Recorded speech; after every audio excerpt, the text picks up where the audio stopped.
امیر رئیس جمهور تاجیکستان بزرگترین طاغوت است، دشمن الله و رسولش.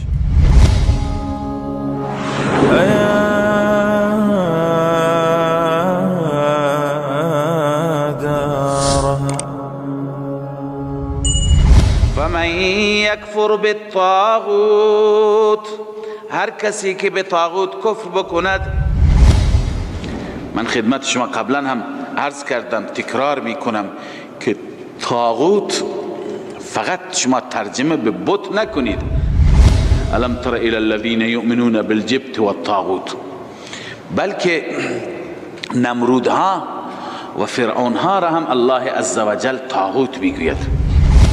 هر اون انسانی که در دنیا ادعا بکند که دستور من عمل کنید، دستور خدا را نه، قانون من، قانون کشور من، قانون اساسی من، قانون کابینه من، نه قانون خدا، این قانونش با قانون خدا در چی باشد؟ در تعارض باشد. این طاغوت است، انسان نباید از او فرمان ببرد. مثال عرض کردم خدمت شما، خیلی از طاغوت‌های زمان ما هم هستند، میگویند که جوانان حق ندارند به مسجد برند. کسی که موسفید هست، پیر شده، او میتونه بره.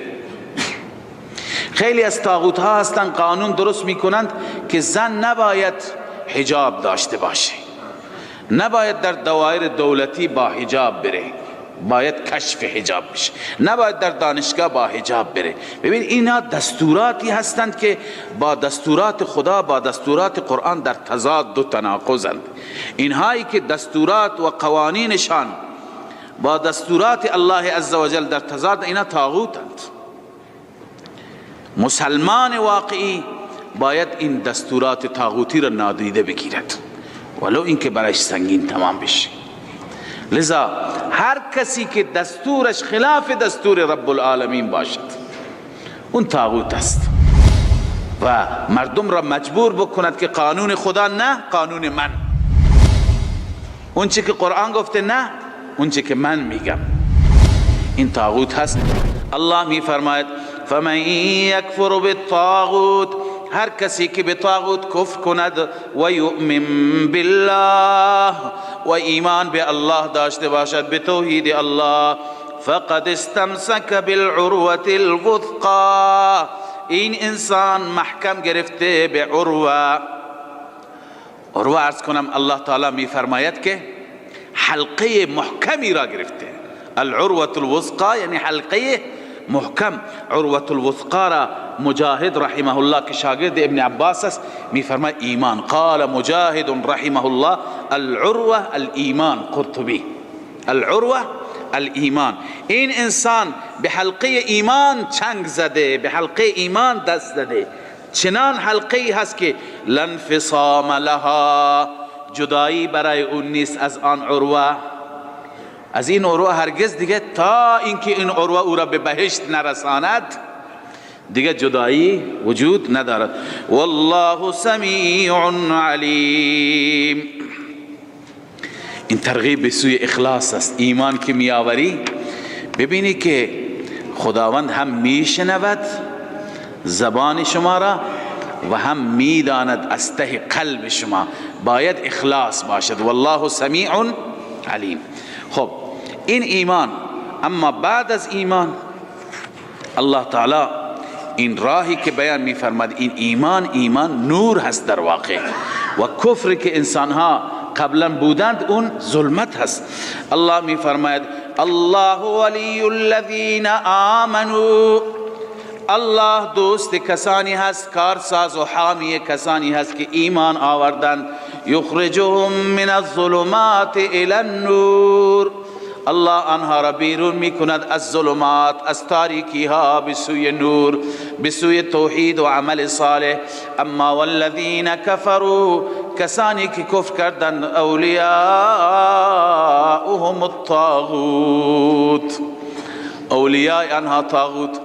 اولیاء اینجا بنویسه فی زعمهم، ورنه طاغوت نمیتوانند کاری برایشون انجام بدن. فی زعمهم، طبق گمان خودشان اولیاءشان طاغوت هست. طاغوت یعنی معبود من دون الله، چه انسی باشد چه جنی باشد.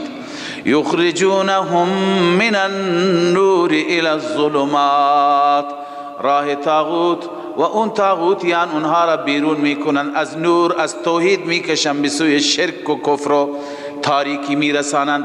اولئک اصحاب النار، این ثمره و نتیجه هست. اولئک اصحاب النار هم فیها خالدون، اینها اهل جهنم هستند، اهل نار هستند، همیشه در آن نار ماندگار هستند. طاغوت چی است؟ طاغوت، بعضی طاغوت ها کی هستند؟ اول طاغوت کسی است که قانون ضد شریعت الله می سازه و مردم به او دعوت میکنه. بنابراین تمام قوانین، چی کمونیسم است، چی سوسیالیسم است، چی دموکراسی است، اینا کل از اینا یا در جمله طواغیت هست.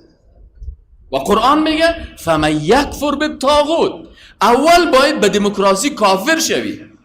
چرا به دموکراسی من کافر هستم؟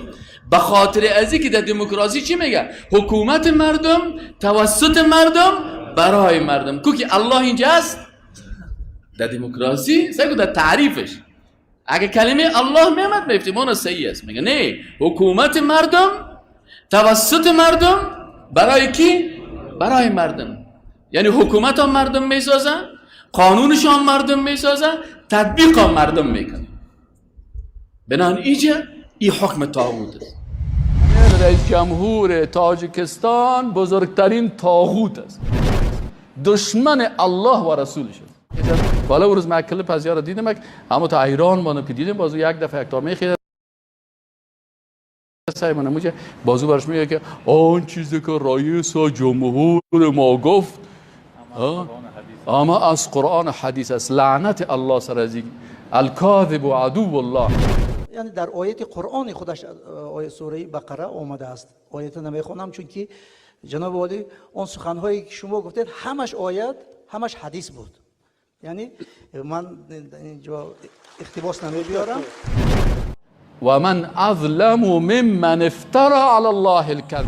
خصوص همین پادشاهی که امروز بالای سر ما و شماست، این جهادی که این پادشاه ما و شما کرده است، چی در قزاقستان، چی در مالزیا، چی در امریکا، که اسلام را شما با تروریسم ارارش نکنین گفتن. این سخن یگان شیخ عرب نگو بلکه پادشاه ما و شما گفت. شما تمام دخترها را فهمانید، اونایی که حجاب به سر میکنن بعضن و میکنن، پیش از همه این بیسوادی بی‌معرفتی هست.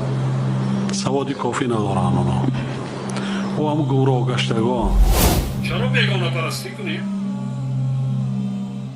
با عیفتی زن بانوی تاجیک یک به سطر حجاب نمی شود. تنها سطر و سیاه پوشی و کرکرانه تقلید نمودن به فرهنگ بیگانه نشانه با عیفت بودنی زنان و دختران نیست. پیشوای ملت، اساسگار صلح و وحدت. پروردگار همین خدمتی را که جناب عالی سرور ما کرده ایستاده است، پروردگار خودت میدونی. جناب عالی شما شخصی 500مین نفر مسلمان جهان. این جهادی که این پادشاه ما و شما کرده است، چی در قزاقستان، چی در مالزیا. و من اظلم ممن افترى علی الله الکذب. او مولوی تاجیکستانی که تو ای قسمی او پوفتا تایید میکنی و الله را و رسولش تکذیب میکنی و افتراس الله و رسولش میکنی، تو در جمله احبار و رهبان هستی و کسی که از تو پیروی میکنه پیروی از احبار و رهبان میکنه.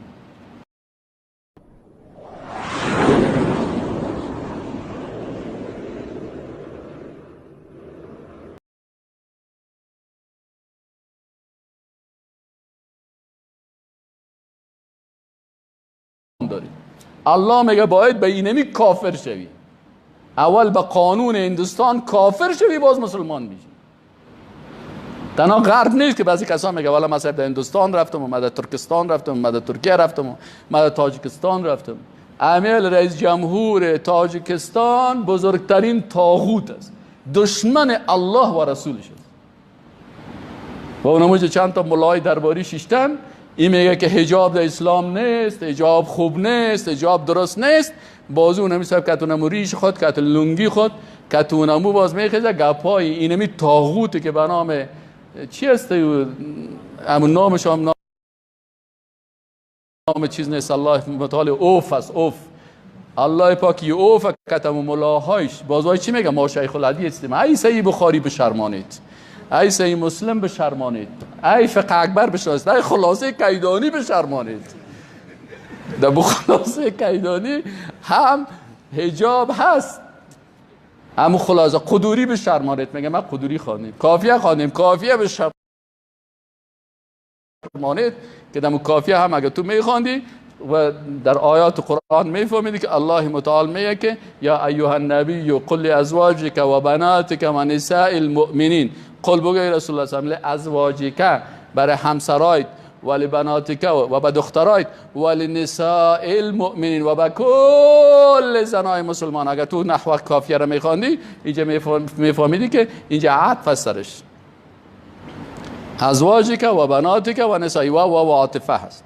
ها اینا چی که یدین علیهن جلال بیبهن که سر خود جلباب بپرتن. جلباب چی است؟ اینم یه حجاب است. فهمیدی یعنی؟ و یدین علیهن من جلابی بهن. اینا چی است که باید چیز گردنش پد باشه، مویاش باید پد باشه، سرش پد باشه. و یک تعبیر وقتی که پرسان کردن که همین جلباب چه قسم است، گفتن صاحب این خیس یعنی یک دونه قران، یک دونه قدیفی کلان می گرفت، یعنی کل بدن خود پوشان، کلش پوشان، تنها میگه یک جای چشم ماند. کل زیر گرفت، گفت که اینی ده اینه. زن مسلمان باید این قسم باشه. و این طاغوت بیدین خب میگن با صاحب چند تا ملا را سعی کنی بار ملاوا میگن، ملاوا بازونو درباری بازو میخواد گپای کفری از این را به اسلام نسبت میده، یعنی تکذیب الله را میکنه و تکذیب رسول الله صلی الله علیه و سلم. از یا کرده بازونو روز خوب است. چرا او روز کس میگه اینم قانون خود ماست، سر الله تهمت نمیکنه. از این خاطر از کفر هم کرده و من اظلم ممن افترى علی الله الکذب، میگه این ظالم تر است از او کافر هم کرده که سر الله چی میکنه؟ سر الله و رسولش تهمت میکنه. چون الله و رسولش میگه حجاب است و یا میخیزن. والا روز من کلیپ از یارو دیدم، اما تا ایران مانو که دیدم بازو یک دفعه یک تا میخیزن سایمون موجه بازو برش میگه که آن چیزی که رئیس جمهور ما گفت اما از قرآن حدیث است. لعنت الله سر از الکاذب عدو الله و من اظلم ممن افترى علی الله الکذب. او مولوی تاجیکستانی که تو ای قسمی او پوفتا تایید میکنی و الله را و رسولش تکذیب میکنی و افتراس الله و رسولش میکنی، تو در جمله احبار و رهبان هستی و کسی که از تو پیروی میکنه پیروی از احبار و رهبان میکنه. از این خاطر مشکلات حل نمیشه، به خاطر از اینکه تقوا در 6 بخش نیست. الله متعال ما و شما را توفیق نصیب بکنه که در این 6 بخش تقوای خدا جور بکنیم و تحت می آیت قرآن داخل شویم که و من یتق الله یجعل له مخرج. الله میگه که هر کس تقوا کرد ما دو چیز برش تضمین میکنم، یجعل له مخرجا، از کل مشکلات و پرابلم های زندگی رو چی میکنم؟ خلاصش میکنم. و یرزقه من حیث لا یحتسب، و رزق برش میده الله متعال از جایی که گمان نمیکنه. و السلام علیکم و رحمت الله و برکاته.